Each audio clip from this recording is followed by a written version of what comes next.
जय हिंद, नमस्कार। आपका स्वागत है सर्वेश क्लासेस केजीजी में। Hit the target easy to learn. जैसा कि आपके स्क्रीन पर आज दिखाने वाला हूं, बहुत ही इम्पोर्टेंट चीज ये है कि जितने भी हमारे बिहार के शिक्षक बहाली के छात्राएं हैं, गुरुजी हैं, उन सबों के लिए एक विशेष खबर है। और ये विशेष खबर अपने आप में बहुत ही विशेष है। रीजन इसका बस इतना है कि आज जो है बीपीएससी के छात्र ठगा हुआ महसूस कर रहे हैं। ठगा हुआ महसूस कर रहे हैं का मतलब यही है, जितने भी हमारे शिक्षक भर्ती के छात्र हैं, खास करके 1 to 5 वाले, उनके बारे में 11 अगस्त को ही सुप्रीम कोर्ट के द्वारा निर्णय आ चुका है कि बीएड वाले अब क्या है 1 to 5 के लिए एलिजिबल नहीं है। और अभी आपको बताएंगे कि क्यों नहीं है और अब इस पर कुछ हो सकता है कि नहीं हो सकता है। और आज बीपीएससी के जो चेयरमैन है, जिनका नाम है माननीय अतुल प्रसाद जी, उनको मैंने ट्वीट करके पूछा कि सर आप किस आधार पर कर रहे एग्जाम होगा बिना कोई क्लियरिफिकेशन के। तो उन्होंने कहा देखो मुझे ब्लॉक कर दिया आपने ट्विटर अकाउंट से, कोई बात नहीं है। अब तो आपके लिए खुशखबरी तो है कि अतुल सर ने बोल दिया कि एग्जाम होके रहेगा, तो चलो ठीक है। देखिए ये उनका क्या है ट्वीट है, ट्वीट में वो कर रहे holding TRA on time and disqualification of some candidate what is means of some candidate. Sir आपको पता होना चाहिए कि 8 लाख जो बच्चे प्राथमिक के लिए अप्लाई किए हैं, उसमें 4.5 लाख बच्चे बीएड वाले हैं। सम का तो कोई सवाल ही नहीं है। कैंडिडेट्स आर टू डिफरेंट, कहता है disqualification of some candidate are two different things, while the former is so far unaffected by the recent order of the honorable Supreme Court, the same can't be said for the latter. Candidates should be realistic in make, मतलब आप क्या कीजिए, आप जो है realistic हो जाइए और making the assuming in their best interest. Okay, मतलब क्या समय पर टीआरआई रोकना और कुछ अभ्यर्थियों का आयोग ठहराना दो अलग अलग बातें हैं। जबकि पूर्व माननीय सुप्रीम कोर्ट के हालिया आदेश से अब तक प्रभावित है। बाद वाले के बारे में ऐसा ही कहा जा सकता है, उम्मीदवार को अपने सर्वोत्तम हित में अनुमान लगाने में यथार्थवादी होना चाहिए। मतलब आप लोग रियलिस्टिक हो जाइए, शिक्षक लोग जादुई हो जाइए, ज्योतिषी हो जाइए और अपने बारे में अनुमान लगाइए कि एग्जाम होगा, हम शिक्षक बनेंगे, लेकिन आयोग आपको कुछ क्लियर करके नहीं देगा। आप बीएड किए हैं फिर भी आपको एग्जाम सेंटर तक बुलाएगा, आपसे एग्जाम लेगा और फिर आपको डिस्क्वालीफाई कर देगा, क्योंकि डिस्क्वालीफाई तो होना ही है। क्यों होना है वो भी बताते हैं। ये सब पेपर का न्यूज है।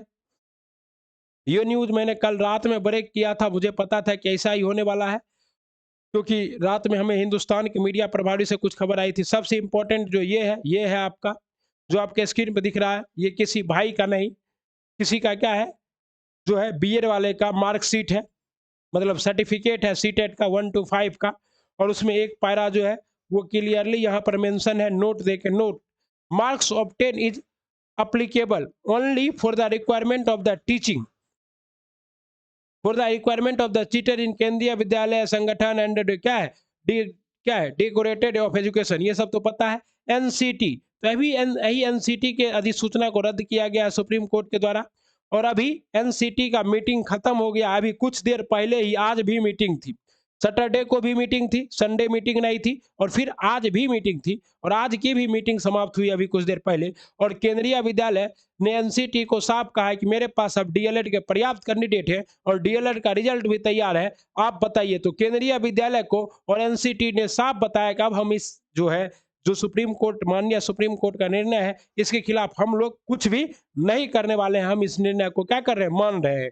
और इसी के आधार पे क्या हुआ, जितने भी हमारे भाई थे जो बीएड के आधार पे क्या किए थे, 1 to 5 का एग्जाम दिए थे, उनका जो ये सर्टिफिकेट है, देखिए द सर्टिफिकेट शैल एबाइड, क्या है, abide by the outcome of the final decision of honourable supreme court. मतलब फाइनल डिसीजन जो ऑनरेबल सुप्रीम कोर्ट का आएगा, क्या है, redundant in the SLPs। SLP आपको पता है कि SLP डाला हुआ था, guides on 32/22 of 2022, SLP number इतना ऑफ इतना, सारा कुछ दिया हुआ। मतलब क्या है, ये कैंडिडेट का जो सर्टिफिकेट है, वो पूरा का पूरा सर्टिफिकेट निर्भर करता था इस SLP के ऊपर।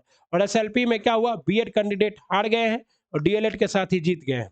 देखिए ये जीत हार किसी की नहीं है, ये विद्यार्थी की हार है और विद्यार्थी की जीत है। इसी बीच में जिसको पैसा कमाना था बीएड कॉलेज वाला ने कमा लिया, पूरा पैसा छापा, बोला आप हर जगह वैलिड है। 1 to 5 में, 6 to 8 में तो ज्यादातर बच्चे जो कि थोड़ा जिनका बैकग्राउंड कमजोर भी था, जो प्राइमरी को पढ़ाना चाहते वो भी सोचे चलो कर लेते हैं बीएड ही, क्योंकि 1 to 5 में पढ़ा ही लेंगे और 6 to 8 और 11 12 तक क्या होगा, बीएड कर लेंगे तो 1 से लेकर 11 12 तक हो जाएंगे। तो सबों ने क्या किया, जिसको डीएलएड करना था वो भी बीएड कर लिया, और ऐसे में बीएड कॉलेज वालों की क्या हो गई, मोटी कमाई होगी। और आप देखिएगा आपके आसपास जितने भी बीएड कॉलेज है, बड़े बड़े कॉलेज हुए, बड़े बड़े नेताओं और अफसरों के ही है, ठीक ना। और इसमें कैंडिडेट और आम छात्रों का क्या हुआ, भयंकर नुकसान हुआ।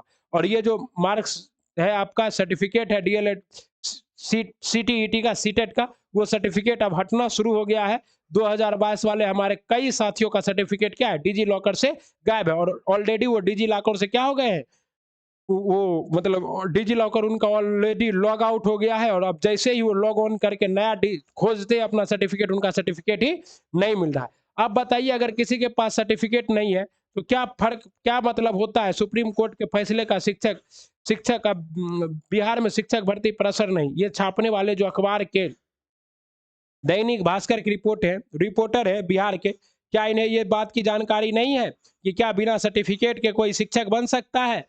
जब आप सर्टिफिकेट का वैलिडेशन कराने जाइएगा, जांच कराने जाइएगा, तो डिजी लॉकर में आपका सर्टिफिकेट चेक होगा कि नहीं होगा, क्या आप प्रिंट करा लिए हो गया, नहीं ना। प्रिंट तो सबके पास है, आपके पास डिजी लॉकर के अंदर सर्टिफिकेट ही नहीं है। सुप्रीम कोर्ट ने याचिका कर दी, खारिज, यह है मामला। सुप्रीम कोर्ट में याचिका खारिज, उच्चतम न्यायालय की ओर से एक सुनवाई में एनसीटी और बीएड डिग्री धारकों की एसएलपी खारिज करते हुए राजस्थान के उच्च न्यायालय के फैसले, एसएलपी भी डाला जा चुका था, अब कुछ नहीं हो सकता है। अब बस एक चीज हो सकता है कि आप उसी कोर्ट में जिस जज ने दिया, मतलब जैसे कौन थे, तिग्मांशु धूलिया थे और ब्रजेश पाठक जी जिन्होंने दिया, अब उन्हीं के पास जाइए, गुहार लगाइए और कहिए सर इसको बड़ा बेंच को ट्रांसफर कीजिए, तो उनका मन तो बिल्कुल नहीं करेंगे।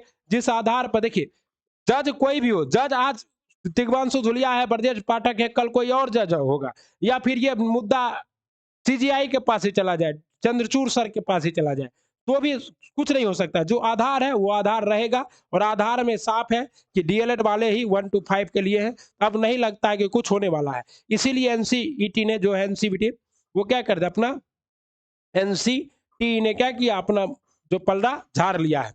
अब एनसीईटी क्या करेगी, 15 अगस्त है कल, 17 अगस्त तक हर राज्य सरकारों को अपनी अधिसूचना भेज देगी, और उसके आधार पे अब बिहार सरकार को भी फैसला लेना पड़ेगा। और जैसा कि बीपीएससी के चेयरमैन कह रहे हैं, उनकी अपनी मजबूरी है, उनका वो क्या है, एग्जाम कंडक्टिंग बॉडी है, उनका काम है सिर्फ और सिर्फ एग्जाम कंडक्ट कराना, और वो एग्जाम कंडक्ट कराने के बारे में बोल रहे हैं। और इसमें 7,52,514 कैंडिडेट जो है, इसमें लगभग 4 लाख कैंडिडेट कितने हैं, लगभग 4 लाख कैंडिडेट जो है वो आपके बीएड वाले हैं।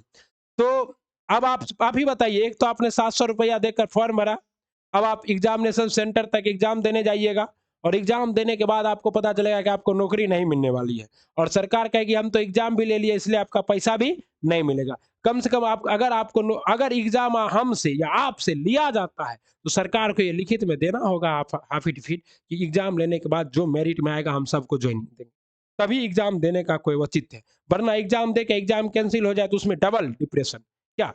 ओके, तो निर्धारित तिथि और समय पर ही अध्यापक नियुक्ति की परीक्षा होगी। अभी तक ऐसा सिर्फ और सिर्फ, देखिए इस विषय पर ट्वीट भी आया है, तो सिर्फ और सिर्फ बीपीएससी चेयरमैन का आया है, जो इस विषय पर कुछ भी कहने के लिए अधिकृत नहीं है, क्योंकि वो शिक्षा विभाग के से जुड़े हुए नहीं है, और उनका काम है सिर्फ और सिर्फ एग्जाम कराना। शिक्षक की बहाली शिक्षा विभाग के अंतर्गत हो रही है, एग्जाम कंडक्ट कराने का जिम्मेदारी दिया गया है किसे, अतुल प्रसाद को या बीपीएससी को। ये जो भी बोल रहे हैं सर, आप तो अपने हिसाब से बोल रहे हैं, लेकिन ऐसा लगता नहीं है कि एग्जाम होगा। सारे बड़े विद्वान ही ऐसा कह रहे हैं, ठीक ना। और अभी डीएलएड वाले जो है वो सुप्रीम कोर्ट में, हाई कोर्ट में भी जा रहे हैं इस एग्जाम को रोकने के लिए। तो अब क्या होगा आगे देखते हैं।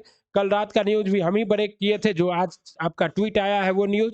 ओके, शिक्षक बहाली वाला। और बीपीएससी शिक्षक भर्ती के लिए हम लोग तो क्या करते हैं, कंसाइज वे में मटेरियल प्रोवाइड कर रहे हैं, आप लोग देख रहे हैं। जैसे कि क्या है, द ऑफिसर्स अकेडमी 7000 वस्तुनिष्ठ प्रश्न श्रृंखला कंप्लीट पॉलिटी लगभग 5 घंटे की है, आप लोग देखिए। साथ ही साथ कंप्लीट साइंस करा दिया गया है, कंप्लीट क्या किया गया है, एस्थेटिक्स जीके करा दिया, बहुत कुछ हम करा दिए हैं। ये सभी चीजों को आपको क्या करना है, देखना है। एग्जाम हो चाहे नहीं हो, जो दिया जा रहा है वो 69 बीपीएससी के लिए भी इंपॉर्टेंट है, और बिहार शिक्षक भर्ती के लिए भी, और एस्टेट के लिए भी। तो आप लोगों को पढ़ते रहना है, बाकी ये सब में ज्यादा दिमाग नहीं लगाना है कि क्या होगा क्या नहीं होगा, ठीक ना। और कल 76वां गणतंत्र दिवस है।